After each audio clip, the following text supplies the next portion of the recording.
Don't gatekeep. Alright, I'm not gonna gatekeep. Secret. Fun fact.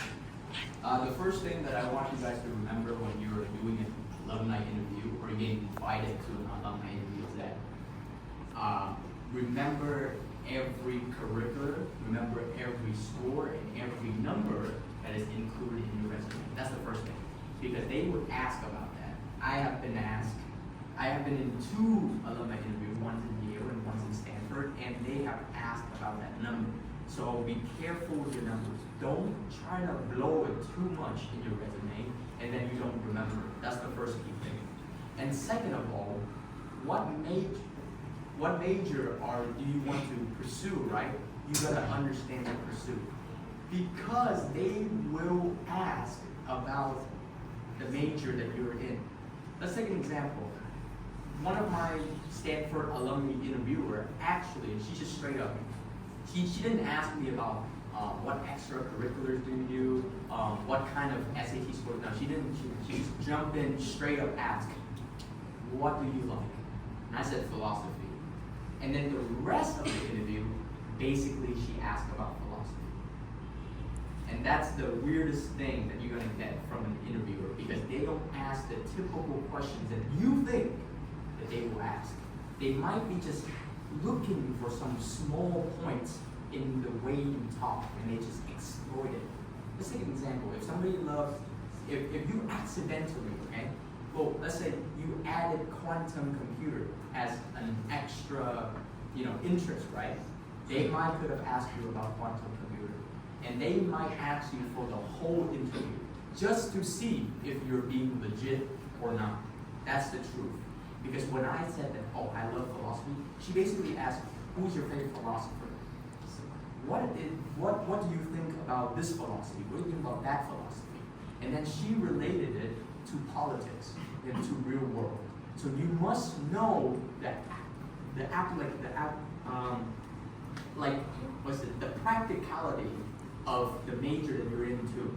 Because if you cannot relate to real world and you cannot realistic it, then you cannot know how to answer. Right? That's very important. That's the only thing that I can tell you because that's what it happened, right? And also you can talk, well, the interview usually happens around maybe an hour, 45 minutes. Depends on the length that you talk.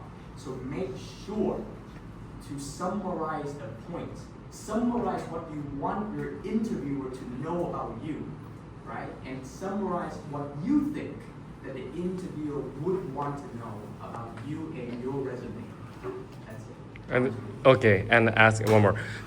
What was your main core word of your interview, and then your values, your vision later about that? Excuse me. Sorry. Thank you.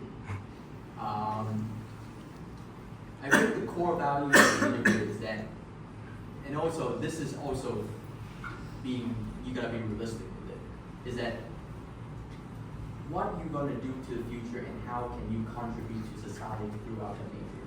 I think it's really important. SDGs and all that. And when you study it, you may think, oh, it's just basically just like common sense, right? Common information for you to know, nothing much. But they might relate you to it, and they might ask you, are you fitting into this category? Are you benefiting the people or not? Or are you benefiting a certain area of that goals that you guys have? So to make sure the vision that you must see not only benefits yourself, but also benefits the society that you're living in, the conditions and the area you are contributing to. Let's say if you're working at Stanford, right? Stanford would love innovators. So then you need to have an innovation. You need to have something new in order for you to actually satisfy the need, but also to contribute your innovativeness to the society and furthermore. That's it. Thank you for sharing your secret.